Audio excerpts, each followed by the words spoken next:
Chapter 8 is very important because it's basically talking about one of the main principles in Vygotsky's theory. It is cultural tools and artifacts.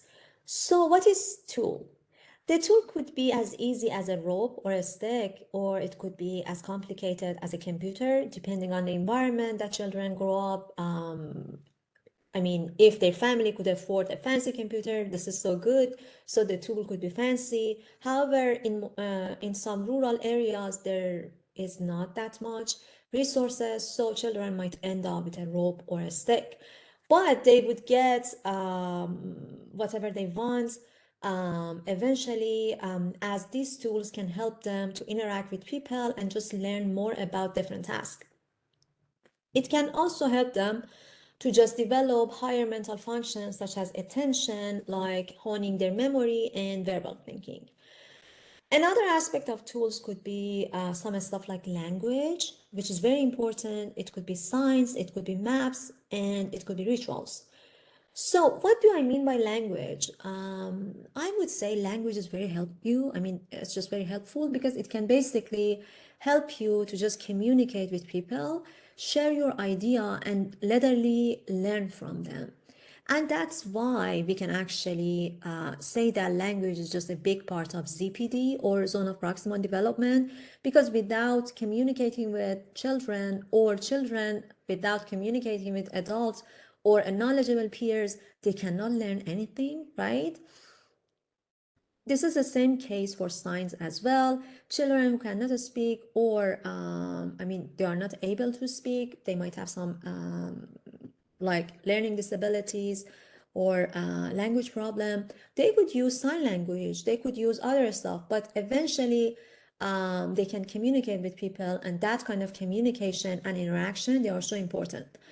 This is the same case for rituals. Rituals actually can help us to pick up the task better, especially for cultural rituals. It can actually enhance our bonding with our culture, and it can help us more specific with respect to the region that we are coming from.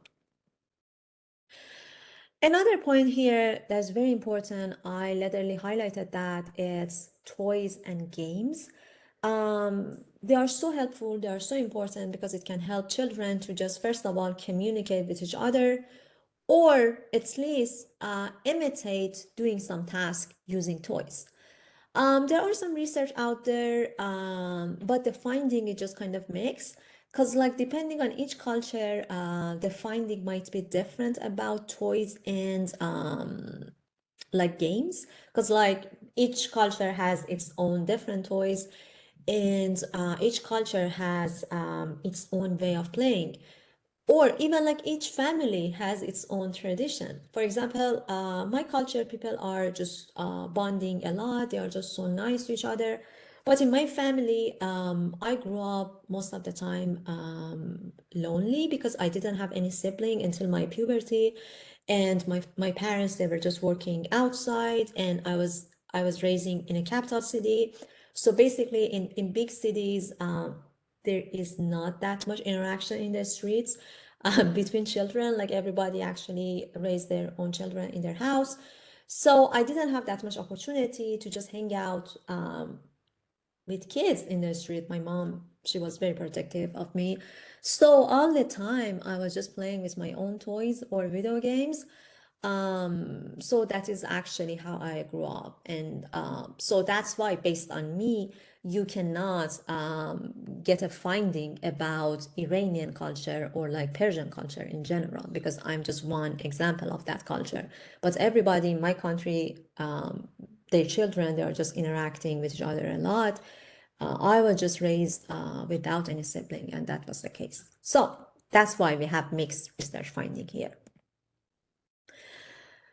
Important points in this section is different types of playing.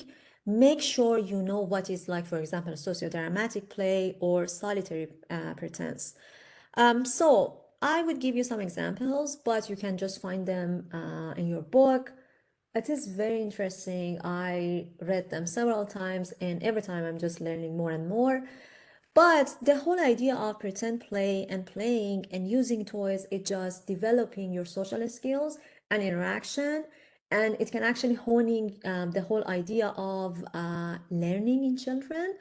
But like solitary pretense, it just basically whenever you're just playing by yourself. Sociodramatic play, it just basically, I mean, the name actually speaks for itself. But like, for example, you are having some specific roles as being a mom, and you are just pretending you are a mom. And for example, your doll is your child. Or, for example, another child is just playing with their own car and pretending like they are driver and they are just so happy. They are just having some different passenger in their car and they are just talking to their imaginary passengers. So anything that has drama or imagination in itself gonna be sociodramatic play. Anything that doesn't have like that kind of drama and just like simple playing gonna be solitary pretense. Read about them. There are gonna be some conceptual questions in one of your tests or quizzes. They are important. I'm gonna talk more in chapter in section 9.